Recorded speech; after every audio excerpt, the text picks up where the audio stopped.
Those of us who share your struggle for human rights and against apartheid have been somewhat disappointed by the models of human rights that you have held up since being released in jail. You've met over the last 6 months 3 times with Yasser Arafat. Are these your models of leaders of human rights? And if so, would you want a Gaddafi or an Arafat or a Castro to be a future president of South Africa? One of the mistakes which some political analysts make is to think that their enemies should be our enemies.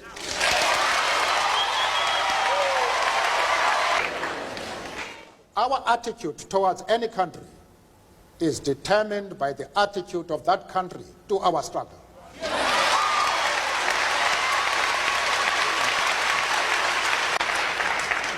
Yasser Arafat, Colonel Gaddafi, Fidel Castro support our struggle to the hilt.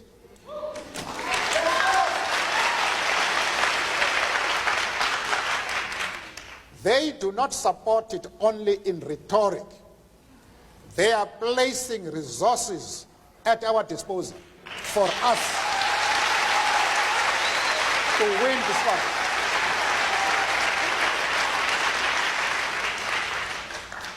That is the position. Mr. Sigmund?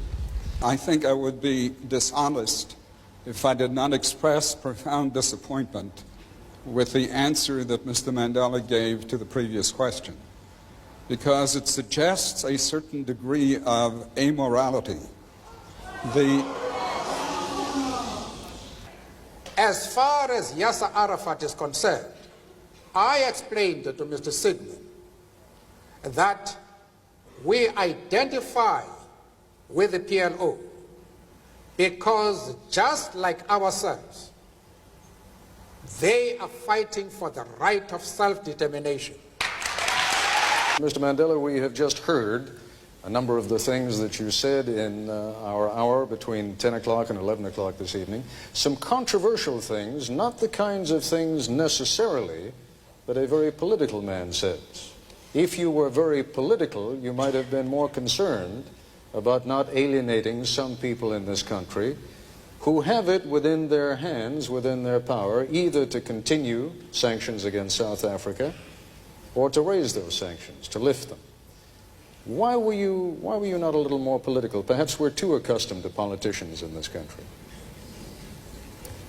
I do not understand what you mean. Perhaps if you clarify what you are referring to, I may be in a position to comment. What I'm saying is that in this country, for example, there has been for many years a close alliance between the Jewish population and the black population in the civil rights struggle. There is likely to be a rather negative reaction to some of the things that you have said. That reaction could very well cause people to call up their congressmen, their senators, and say, go ahead, lift the sanctions. Why not? After all, President de Klerk is doing a great deal against apartheid. Only today, in fact, his number 2 man, Gerrit Viljoen, said that the government perceives itself in South Africa as being part of the anti-apartheid struggle.